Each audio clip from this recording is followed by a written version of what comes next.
ओम श्री गुरुवे नमः। ओम शांति शांति शांति। प्रणाम भगवान।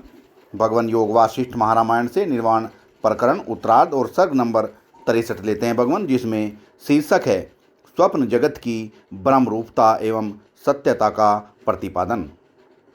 सत्संग लेते हैं भगवान। श्री रामचंद्र जी ने पूछा, मुने, मुख, जीभ आदि अवयवों से रहित एकमात्र संकल्प रूप देह से आपका उस स्त्री के साथ संभाषण आदि व्यवहार कैसे हुआ?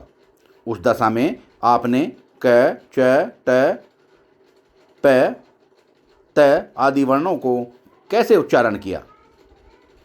वशिष्ठ जी ने कहा, श्री राम, चिद आकाश स्वरूप तत्व ज्ञानियों के संकल्प में देह वाले मुख से क, च, त, त, प आदि वर्णों का किसी काल में भी वैसे ही उच्चारण नहीं होता जैसे मृतकों के मुख से कोई अक्षर नहीं निकलता है, अर्थात स्वप्न की भांति ही वहाँ भी हुआ। श्री रामचंद्र जी ने पूछा, भगवान, जब यह जगत स्वप्न रूप ही है तब जागृत रूप से कैसे स्थित है तथा असत्य होकर ही असत्य सा कैसे हो गया है? वशिष्ठ जी ने कहा, श्री राम, यह सब जगत कैसे स्वप्न में ही है यह सुनो। स्वप्न के समान ही ये जगत न तो आत्मा से भिन्न रूप है और न आत्मा के समान सत्य रूप है और न स्थिर ही है। ये सब के सब एकमात्र अनिर्वचनीय आत्मसत्ता से स्थित हैं।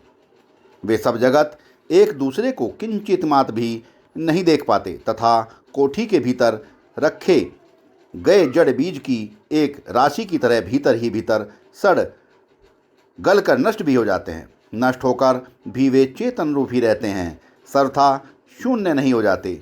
वे आपस में एक दूसरे को नहीं जानते। अज्ञान से उनका चेतना रूढ़ ढक जाने के कारण निरंतर सोए हुए के सदृश स्वप्न का अनुभव करते हैं। सोए हुए स्वप्न रूप जग जंजाल की व्यवस्था के अनुसार व्यवहार करने वाले जो राक्षस स्वप्न में स्वप्नगत देवताओं द्वारा मारे गए, वे अब भी उसी स्वप्न में स्थित हैं। श्री राम, बताओ तो सही, इस तरह जो स्वप्न में मारे गए वे क्या करते हैं?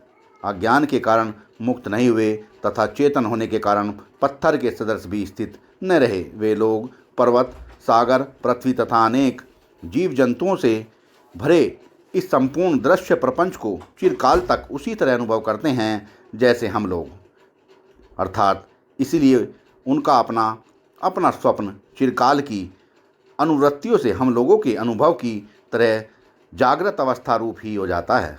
उनके कल्प और जगत की स्थिति भी वैसी ही है जैसी हम लोगों की है और हम लोगों के जगत की स्थिति भी वैसी ही है जैसी उन लोगों की है।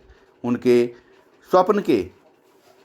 स्वप्न के वे पुरुष अपने तथा अन्य पुरुष के भी अनुभव से सत्य ही हैं, क्योंकि अपनी तथा दूसरे की सत्ता का निमित्त भूत जो अधिष्ठान स्वरूप चेतन है वह सर्वव्यापी होने के कारण सत्य एवं सम है।